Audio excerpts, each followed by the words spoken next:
여러분, iOS 26이 등장하면서 애플이 지난 몇 년 동안 유지해오던 디자인 흐름을 완전히 바꿨죠. 특히 리퀴드 글래스, 그러니까 물방울과 유리 소재를 기반으로 한 새로운 디자인 시스템은 애플이 이전보다 훨씬 감성적이고 깊이 있는 인터페이스를 만들기 위해 시도한 변화였어요. 글래스 모피즘 기반 시각 효과를 전면적으로 적용한 덕분에 잠금 화면부터 사파리까지 아이폰의 전반적인 UI가 한층 더 매끄럽고 투명한 느낌을 주게 되었죠. 하지만 반대로 예쁜 만큼 무거워졌다는 문제도 있었습니다.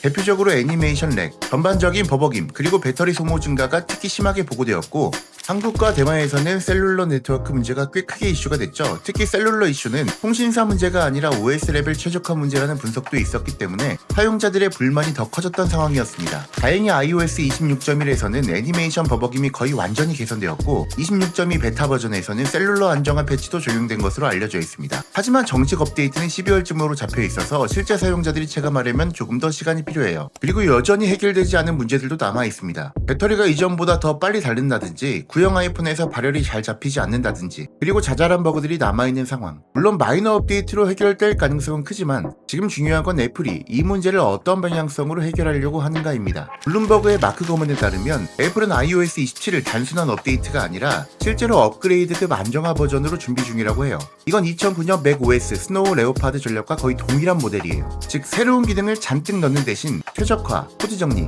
구조 안정성 강화에 집중하는 업데이트가 된다는 의미죠. 애플 내부에서도 iOS 26의 리퀴드 글래스가 시각적으로는 굉장히 훌륭하지만 기능과 기반 코드, 그리고 성능이 완전히 조화롭지 않았다고 판단한 것으로 보입니다. 그래서 애플 엔지니어링 팀은 현재 불필요한 요소를 정리하고 시각 효과 구조를 다시 점검하고 전체적으로 한 번 더 다듬는 작업에 집중하고 있다고 해요. 이 안정화 전략은 아이패드 OS와 맥OS에도 동시에 적용될 가능성이 높습니다. 왜냐하면 곧 모든 기기에 온디바이스 AI 모델을 구동해야 하는 시대가 오고 있기 때문이에요. 스마트폰 자체에서 고사양 AI가 돌아가려면 OS 구조가 탄탄하지 않으면 아예 성능이 나오질 않아요. 특히 애플은 AI 분야에서 뒤처졌다는 평가가 많은 만큼 반등을 위해서는 OS 최적화가 무엇보다 중요하죠. 그리고 이번 세대에 새롭게 등장한 흥미로운 루머 하나가 있습니다. 바로 전면 카메라 펀치홀이 중앙이 아니라 좌측으로 이동했다는 이야기입니다. 일부 유출된 프로토타입과 디스플레이 설계 도면에서 아이폰 18 프로 라인업 중 하나로 추정되는 모델이 좌측 단일 펀치홀을 적용한 형태로 확인되었다는 이야기가 퍼지고 있죠.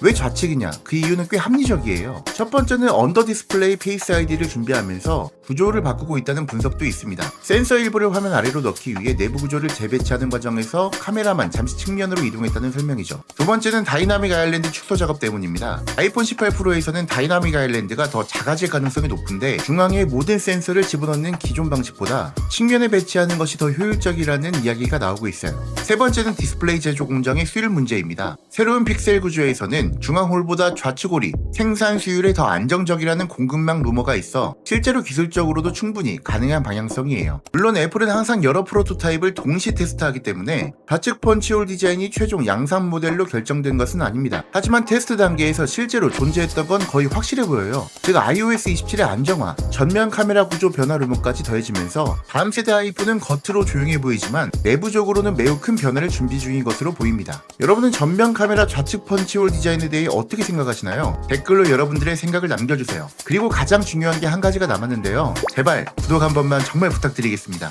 제가 다음 영상에서도 신뢰도 높은 테크 정보와 제품 리뷰로 찾아오겠습니다. 지금까지 야옹이의 리뷰노트 야옹이었습니다. 감사합니다.